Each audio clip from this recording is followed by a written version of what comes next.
First Strike, First Look here on a Tuesday as we break down what's going to happen on Saturday. 2 title bouts at UFC 281 at Madison Square Garden, the city that never sleeps. It's going to be jumping on Saturday night in NYC. Here to help me break it all down, of course, is the one and only Lou Finocchiaro joining us here on First Strike, First Look. You can follow Lou, as I do, at GamBlue. And, of course, you got to check out the podcast, the Bout Business podcast. We'll get to that and the winners you've been giving out, Lou. But I do want to start right at the top because, my goodness, 2 title bouts Saturday night in NYC. Israel Adesanya against a guy in other organizations that have given him problems. And Alex Pereira here. The 185-pound strap is on the line. What do you make of Izzy here under a $2 favorite? Well, first of all, Dave, thanks so much for having me on. I'd love to take an early look at some of these bouts, especially when we get to these cards. And there's, 3 or 4 of them a year that are just soup to nuts, loaded with great matchups. This is one main event.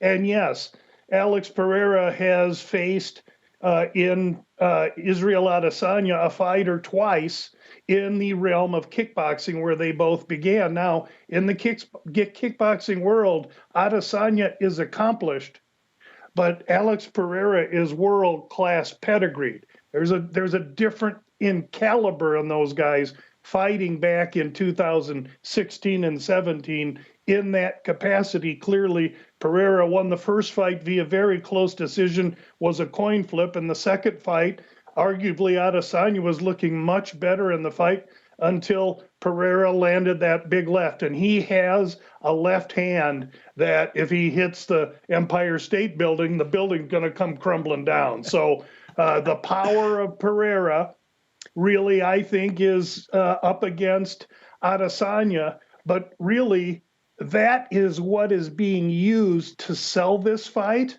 Mm-hmm. When you look at who Adesanya has been in with, and you look at who he's wanted to be in with, when no one wanted to even mention the name Yoel Romero, Izzy sought him out. No one wanted to fight the Beast Cannonier. Izzy's last defense, he sought him out. Adesanya has consistently put himself on the edge looking for the toughest fights.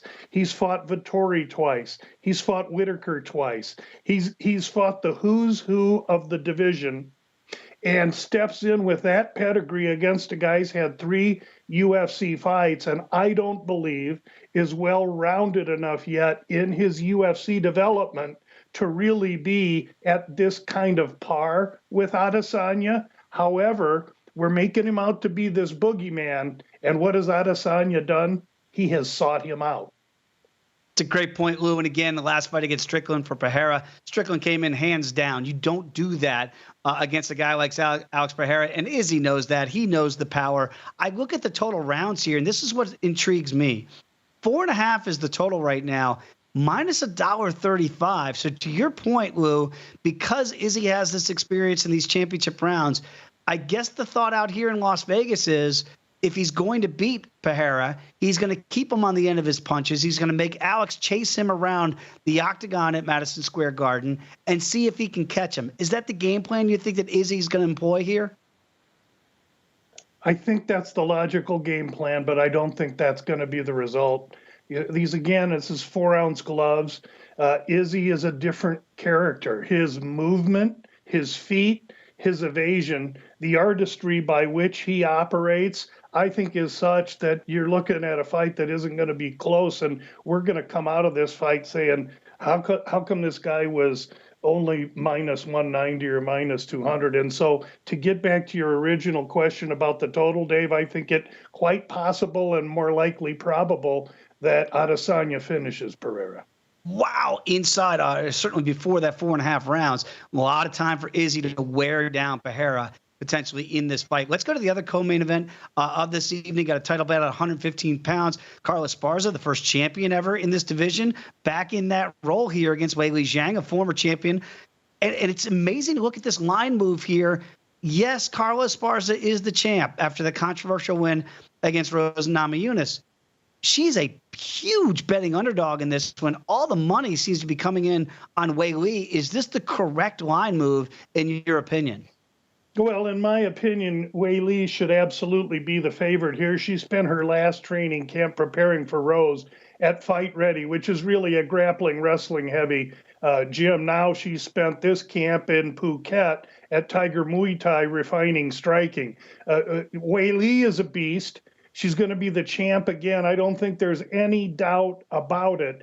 Esparza is a gal that was the original strawweight champion years ago. She took her first defense against Joanna and got completely destroyed because she wasn't able to get in close and effectively wrestle. This is the exact same fight with a different body type for Esparza. Must get inside, get a hold, and press Weili against the fence and make Weili's fight trying to separate herself from Esparza. Meanwhile, Weili definitely wants the space, has to keep it on the feet, and if she does, she has the power, the might, and the diversity to make this a short night. It's going to be an outstanding fight, but let's understand, Esparza is a dog, and I say that giving the highest level of compliment possible, because a dog in UFC, Dave, you know, that is highly complimentary. She's tough, she's gritty, and she's spent the last 5-6 years earning her way back to finally get the championship, however she won it. So she's going to be no easy mark,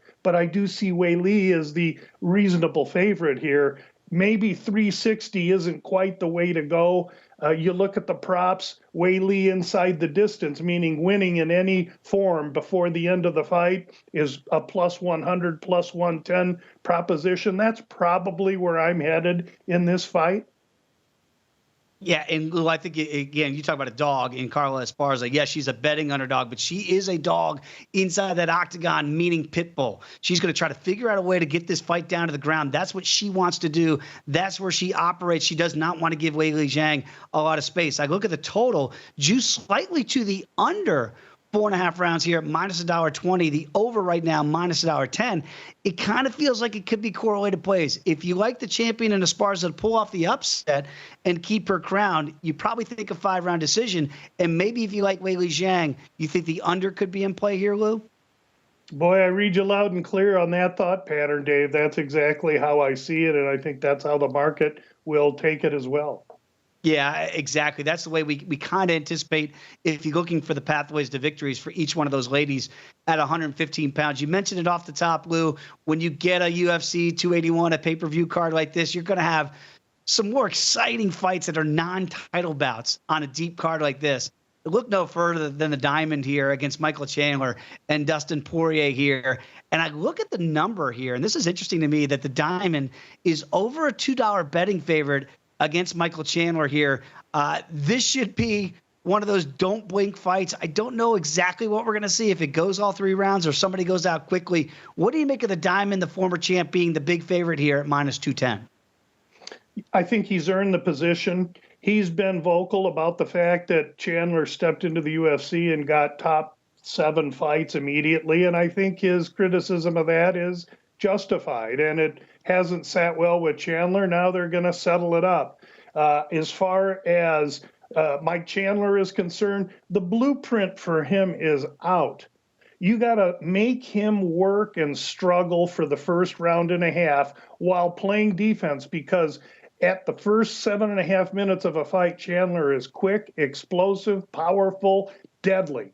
But if you can get him to effort past that, he'll run out of gas, and he tends to lose his focus and want to get in a street brawl. That's a perfect prescription for a measured guy like Poirier to be able to take him down later in the fight. Poirier was able to do exactly that to Gaethje. Gaethje was able to withstand Chandler. Now, that math doesn't always work, but I think what you have here, if you're looking at Chandler, you're looking to get it done quick, and you're looking to take advantage of a guy in Poirier that has a few miles on him. A great handicap there, Lou. And to that point, how about this for a potential 3-round matchup? The over 1.5 is slightly juiced, not big, minus $1.30. The under is plus $1. So I think it's getting to exactly what you're talking about. Chandler, he's probably going to try to go out there and, kill or be killed here inside of potentially 7.5 minutes, where Poirier is a guy that's been in these wars. He's gone 5 rounds. He's gone championship rounds. he might want to be the guy that extends the fight, or Chandler might look at to be a quicker night at Madison Square Garden. We've got former champions on this card like Frankie Edgar back in there against Chris Gutierrez, former title hopefuls like Dan Hooker on this card against Claudio Puelles.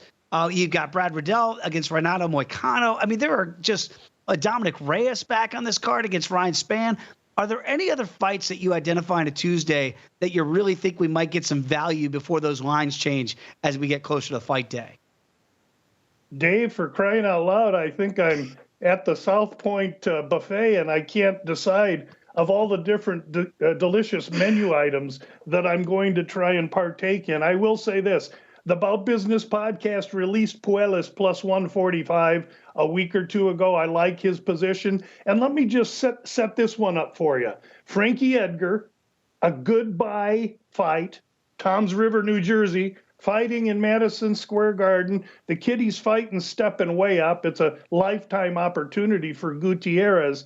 And yet, when we look at the fight here, the total in that fight, over 2.5 minus 155.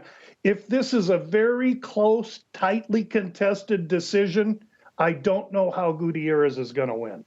It's a great – you got to remember that now. That crowd is going to be vocal. Those judges hear it, and the pops for Frankie Edgar, the answer, will be really loud on Saturday night. Lou, very quickly, you mentioned the About Business podcast. Tell the people what they get when they tune in. And like you are, it's always documented at VSiN.com for VSiN Pro subscribers. You've been on one heck of a winning streak, not just recently, but over the course of the year. What do the people get when they check out the About Business podcast? They get a simple, no-nonsense 16, 17 minutes of that week's UFC fight releases. We keep track. To be honest, Dave, we hit a little stumbling block last week. We're a little bit negative on the year, but looking to turn that around as we enter the last 4 or 5 cards of the year. And I sure appreciate you mentioning the About Business podcast. Love the transparency as always, Lou. Can't wait for Friday. We might have to talk to our producers like Rob and Matt and see if we can make this a 2-hour show. This card is just that deep, my friend. Can't wait to catch up with you again on Friday. Thanks so much for having me on. Good luck to everybody. There he is, everybody. Follow him on Twitter at Gamblu and check out and subscribe to the About Business podcast. That's going to put a bow on this edition of First Strike, First Look. But don't worry, we're back on Friday for the full hour of First Strike right here on VSiN, the Sports Betting Network. Thanks for watching First Strike. Of course, subscribe on YouTube, and we always have First Strike, First Look for you each and every Tuesday as we give you the best of the numbers before we get to First Strike each and every Friday. So download on iHeart, Apple, or your favorite podcast. Thanks for watching First Strike on VSiN, the Sports Betting Network.